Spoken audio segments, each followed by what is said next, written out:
Hello everyone, it's me, Giles with a J, the person who personally narrates this channel. Just remember, that will never change. We're on season 21 and the theme is strange and unusual, so if you have any suggestions that fit that theme, leave them in the comments. Otherwise, if you enjoy the show, slap that subscribe button, uppercut the like button, and turn on notifications. I post new episodes twice a week, a long episode every Monday and a shorter episode every Thursday. Now, on to the show. Television news can be a competitive business. Many journalists do whatever they can to get an edge up on the competition. In Brazil, one popular TV crime reporter had managed to find a way to get cameras to the crime scenes even before the police. It seemed that, instead of just reporting on crime, he was creating it. This is Monsters.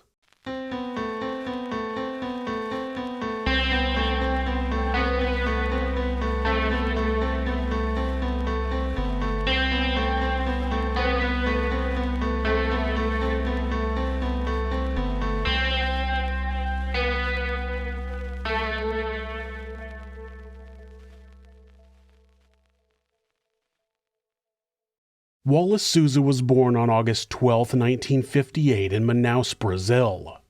Manaus, in the Brazilian state of Amazonas, had become known for its location on a drug trafficking route and excessive violent crime at the hands of gangs. At 19, Wallace became a police officer, but he was eventually fired when he was arrested for pension fraud and for stealing fuel. After that, he decided to try to fight crime another way and started a television crime show. Wallace launched Canal Livre in 1996, a program that would transform him into a household name throughout Manaus. The show quickly established itself as investigative journalism aimed at fighting crime and social injustice, earning Wallace the reputation as the region's most vocal crime fighter. Canal Livre employed a distinctive format that captivated audiences across the Amazonas state. Viewers tuned in to watch Wallace and his team conduct police raids, chase criminals in helicopters, and arrive at crime scenes with remarkable speed. The program's popularity soared, ultimately becoming the most watched news show in Amazonas. Wallace deliberately cultivated his image as the defender of the public, confronting criminals on camera with righteous indignation. In one memorable broadcast, he confronted an alleged murderer with the accusation, quote, "You murdered a citizen in front of a child." His theatrical approach to crime reporting resonated with audiences frustrated by the region's epidemic of violence. The show's success catapulted Wallace beyond television fame. Subsequently, he leveraged his celebrity status to launch a political career, winning the election to the state legislative assembly in 1998. His popularity continued to grow, leading to re-election victories in 2002 and 2006, each time securing an increasingly dominant share of votes. Throughout that period, Canal Livre remained his platform for maintaining public visibility. The format resembled SBT's popular Programa do Retino, featuring Wallace in studio railing against crime while presenting exclusive footage.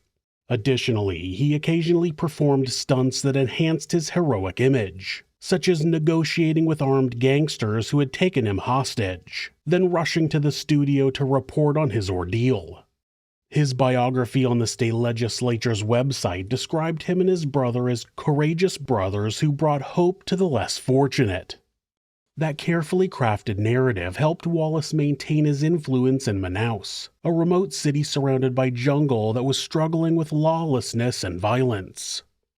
The suspiciously quick arrival of Canal Livre camera crews at crime scenes gradually raised eyebrows among local authorities.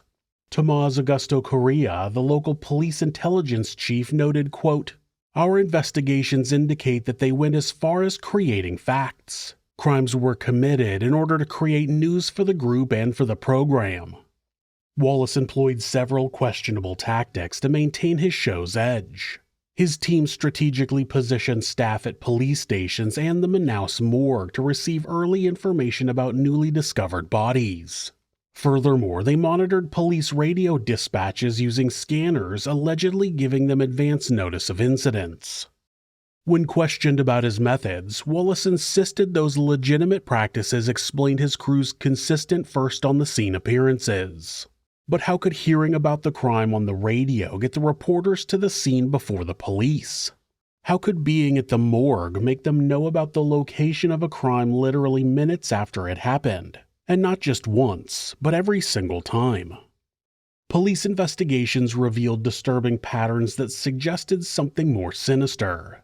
One particularly troubling broadcast showed a reporter approaching a freshly burned corpse, casually remarking that, quote, "It smells like barbecue," while covering his nose with his shirt.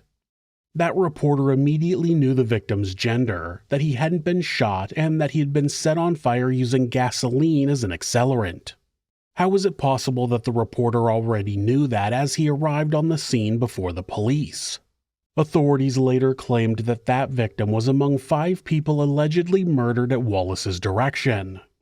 The blurred line between reporting crime and potentially orchestrating it became impossible to ignore after Wallace's former security guard, also an ex-police officer, Moacir Jorge da Costa, was arrested and accused of 9 murders. During questioning, he confessed that at least one of those killings had been featured on Canal Livre. When that news came out, Wallace didn't just deny it was true, he denied ever even knowing Moacir.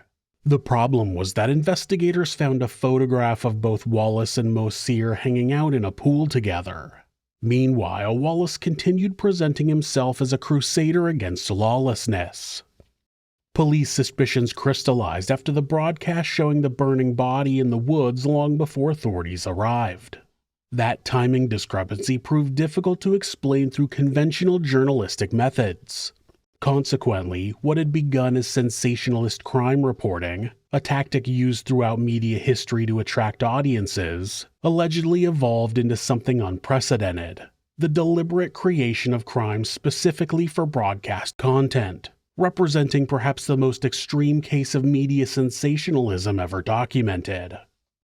In 2009, Brazilian authorities launched a formal investigation into Wallace Souza after growing suspicions about his uncanny ability to report on crimes before police arrived at the scenes.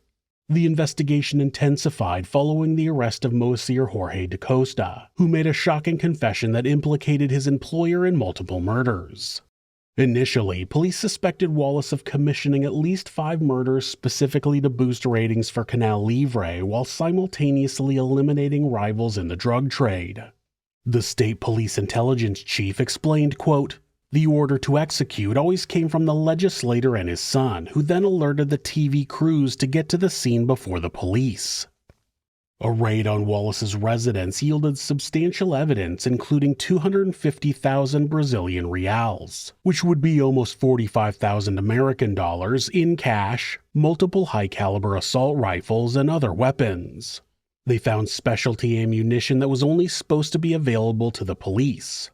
They found pieces of paper with the lists of the names of local drug dealers, some of whom had already been killed. Moreover, he was specifically accused of renting the car used in the killing of a local drug trafficker in 2007.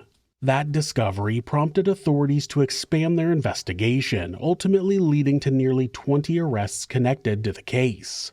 Among those detained was Wallace's son Raphael, who was imprisoned on charges of homicide, drug trafficking, and illegal gun possession.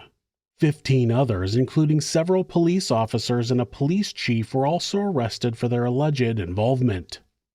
Following the discovery of overwhelming evidence, authorities charged Wallace with murder, drug trafficking, intimidation of witnesses, illegal weapons possession, and formation of a criminal gang in October of 2009. He was additionally expelled from the state assembly. After the arrest warrant was issued, Wallace briefly disappeared, prompting a manhunt involving 60 civil and federal police officers. Roadblocks were established around Manaus to prevent his escape. The loss of legislative immunity marked the beginning of the end for Wallace's career and life. After being stripped of his political status by a state legislative committee, Wallace lost the protection that had previously shielded him from arrest. Though he initially evaded authorities for 4 days, he ultimately surrendered on October 9, 2009 and was remanded in prison on the multiple charges. Upon his arrest, the judge described Wallace as the mentor of a criminal gang that eliminated rival drug traffickers. Throughout his detention, Wallace steadfastly maintained his innocence. His defense team argued that the accusations stemmed from political enemies and drug dealers angered by his crime coverage. His lawyer claimed the only witness against Wallace was a disgraced police officer hoping for leniency in the 9 murder charges he faced. By March of 2010, Wallace's health deteriorated due to chronic liver disease necessitating hospitalization under police guard in Sao Paulo. After months of treatment, on July 27, 2010, the 51-year-old former TV host died of heart failure, never facing trial for his alleged crimes. His death meant that Wallace Souza carried to the grave the truth about his alleged involvement in a series of murders that were broadcast on his daily crime show. As his lawyer told reporters, his passing prevented his name from being cleared, leaving the case forever unresolved. More than a decade after his death, the legacy of Wallace Souza remains a cautionary tale in discussions of media ethics and political accountability. The extraordinary case, where a TV host allegedly orchestrated murders to boost ratings, fundamentally altered how Brazilians view the relationship between sensationalist journalism and public trust. The case exposed dangerous vulnerabilities in Brazil's media landscape, especially regarding crime reporting. Throughout Amazonas state, viewers became more skeptical of sensationalist crime shows that once dominated local television. Indeed, the revelation that Canal Livre might have manufactured its own content through criminal means prompted significant soul-searching among Brazilian journalists about ethical boundaries in pursuit of ratings. Wallace's dual role as both media figure and elected official highlighted the equally troubling phenomenon: the blurred lines between entertainment, journalism, and political power. Although his case represents an extreme example, it nonetheless sparked ongoing debates about the responsibilities of media personalities who leverage their fame to gain political office. Brazilian media scholars now frequently cite the Souza case as the ultimate cautionary example when discussing journalistic ethics. His story appears in journalism textbooks as a stark warning about crossing ethical boundaries, thereby influencing a new generation of reporters. The case has additionally prompted calls for greater transparency in crime reporting and heightened scrutiny of how media outlets obtain exclusive footage. In response, several Brazilian media organizations strengthened their ethical guidelines for crime coverage, with particular attention to respecting victims and avoiding exploitation of violence. Still, the Wallace Souza saga underscores an uncomfortable truth about modern media: the persistent tension between responsible journalism and the commercial pressure to attract audiences through sensational content. Altogether, while Wallace's disturbing methods may represent an outlier case, the underlying ethical questions his career raised continue to resonate as technology creates new opportunities for both journalism and its potential misuse. Throughout his career, Wallace Souza transformed from a disgraced police officer into a celebrated crime fighter, only to face accusations of orchestrating the very violence he claimed to combat. His ability to consistently arrive at crime scenes before authorities raised legitimate suspicions.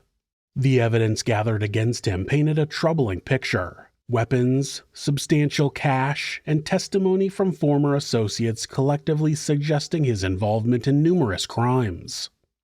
Despite those findings, his death from heart failure in 2010 meant the case against him never reached its conclusion in court. Therefore, questions about his guilt remained technically unresolved, though the evidence appeared overwhelming. The next time viewers witness exclusive crime footage, his case prompts them to ask: did journalists simply report the news, or did they help create it, becoming the very monsters they were trying to expose?